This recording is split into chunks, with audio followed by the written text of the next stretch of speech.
Moving on. The AFC East. This was a fun division. We got a lot wrong, got a lot right. The Buffalo Bills.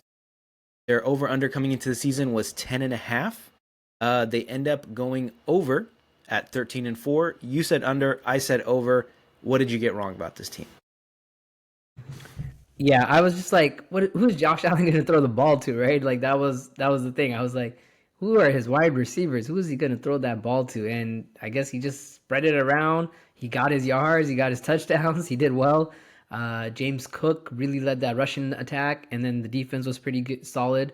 So yeah, I mean, I didn't say they were going to be like, I didn't expect them to be. I thought they were going to be a 10-win team. I think that's where I had them at 10 wins. So they exceeded that by a couple of wins here, but. I mean, Josh Allen's making a case for MVP season, but I don't know how you give an MVP to anyone but Lamar Jackson. But he made a case here because he did it with nobody, which is what Lamar does every year. So Josh Allen did it this year. I would go with co-MVPs. I know that. I know it hasn't Yeah, happened. I'd like to see that. I'd like to see that Josh Allen and Lamar. That would be dope. It was kind of cool if you remember Steve McNair and Peyton Manning. Was it like 2003 or something? No, I mean I don't remember. Yeah, exactly yeah, what that year was it dope. Yeah, that was dope. That was dope. Yeah, they should. I think Do it again. they were in the Bust it same out. division too. So yeah, it was kind of cool. Like like both of these guys are deserving. And I mean I think it's 50 people vote for it. So you'd have to, and they already voted. So the game coming up this weekend won't have anything to do with it. But yeah, for the Bills, like you said, he spread it around. Josh Allen was an MVP caliber player. And they basically went 13-3. The loss at the end was without Allen and basically their B team. So they slightly overachieved. I think we thought the Jets would be better. So we thought the division in general was going to be a little more competitive than it was for different reasons, but we'll get into that. And I think that's probably why you went under.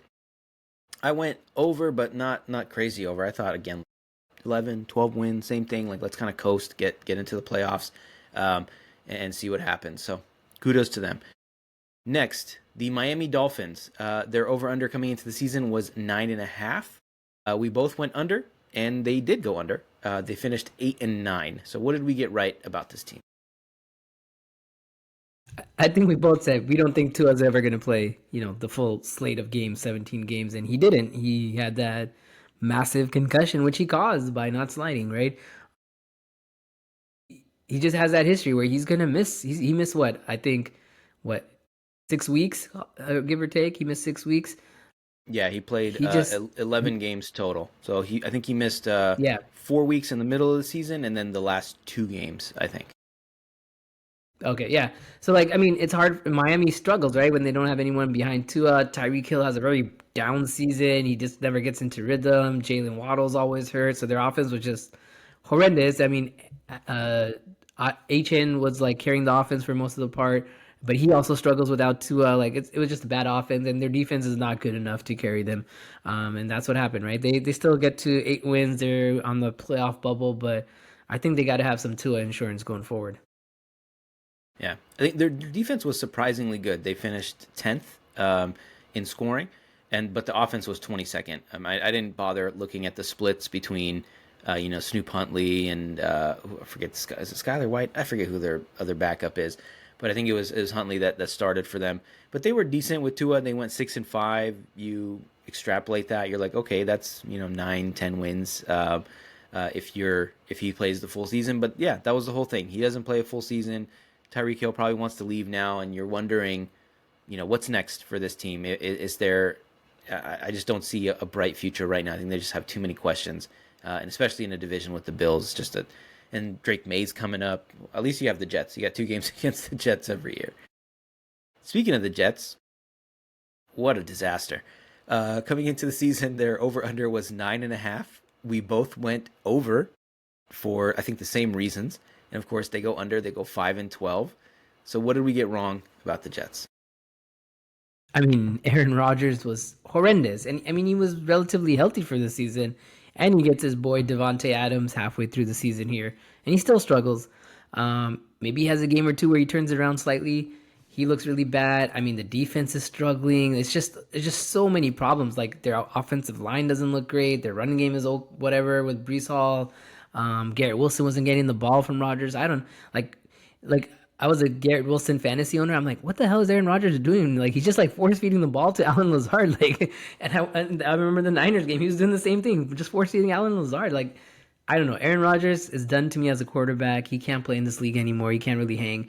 And that's what started going wrong with the Jets. Is like, oh, Aaron Rodgers is kind of washed, and they're like, no, no, no, we can turn this around. Let's get Devontae Adams. Devontae Adams, great, yeah, but Aaron Rodgers still washed, right? And then the defense was pretty awful. I think like they just gave up a lot of big plays and they just got gashed a lot of the times. And then they scapegoated on Robert Saleh when it wasn't really his fault. Like you give him this level of talent, like who's going to win more than 5 games with that talent when Aaron Rodgers is like not the quarterback we thought what we had hoped he would be after his Achilles injury, and he wasn't that, right. So everything that could have gone wrong for the Jets did go wrong for the Jets, and I'm not. If I'm a Jets fan, I'm like, damn, I don't know where we go from here. Like, what's the future? I don't know. And Yeah. I wouldn't be very hopeful for the Jets. Yeah, I think it's a safe bet that Rodgers and Adams probably played their last games for the Jets. I don't know 100% if Rodgers retires. He might. Maybe he gets sweet talked into playing for Pittsburgh or some other team that's looking for a vet quarterback. I'm not sure what's going to happen, but you're right. They did scapegoat Robert Saleh. They fired him. They were 2-3 after Week 5.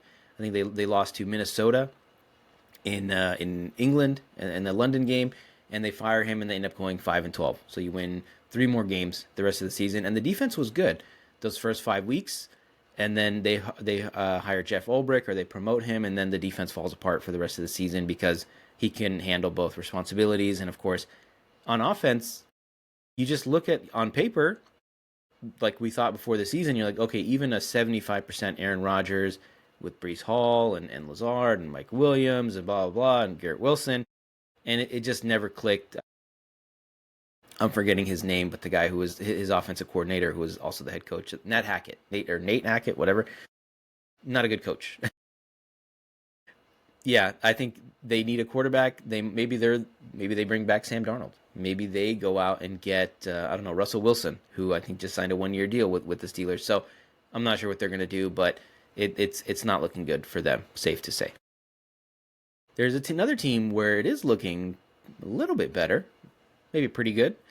The New England Patriots. The projected win total this year was 4.5 in the offseason. They end up going just under at 4-13, and we also predicted the under. So what did we get right about the Patriots? I think we were both kind of aligned here that it's gonna be some growing pains here for the Patriots, right? Rookie quarterback, defense, young guys, no blue chippers on the defense, no really playmakers on the offense. So they're gonna struggle a bit, and which they did. What was surprising to me, Khaled, was they end up firing Jared Mayo after one season. Feels like they didn't give him a chance, and maybe they were just like, hey, we want to hop on that Mike variable train right off the bat. Like I think they were just like locked in on him. They were like, oh, he's available, let's go do this. Like this fire Jared Mayo, which was kind of strange to see. But hey, I mean, I thought he did a pretty decent job with what with the players he had and the talent he had. Like I mean, 4 wins getting out of a team with no literally. I couldn't name you a guy that starts on the Patriots outside of Drake May. Like I couldn't name one for you. Like that's how bad of a Yeah, team they were. none of the weapons were any good. And I think this was kind of a perfect season for them. This is kind of what you want, with the exception. I think Drake May had a concussion, maybe 2, which is worrisome. But you're like, this is kind of perfect. We were terrible, bad enough to get this guy number 2 or number 3 overall. So we have that quarterback in place, and now we can possibly get the number 1 pick and come back and get, I don't know, Travis Hunter or something like that. But I do think he was shafted. I think Gerard Mayo was the fall guy for this, and like you said, they wanted to get on that Mike Vrabel train, and I think it was unavoidable. And he was just definitely the fall guy, and it was just the whole thing was kind of annoying. With like, oh, Gerard Mayo's the hand-picked successor, and he's all about the Patriot way. And I think if they had known that Mike Vrabel was going to get fired last year, they probably would have just waited and just hired him last year instead. But it kind of worked out perfectly for them, unfortunately, because it's the Patriots. But there's a lot to like about Drake May and the rest of the team.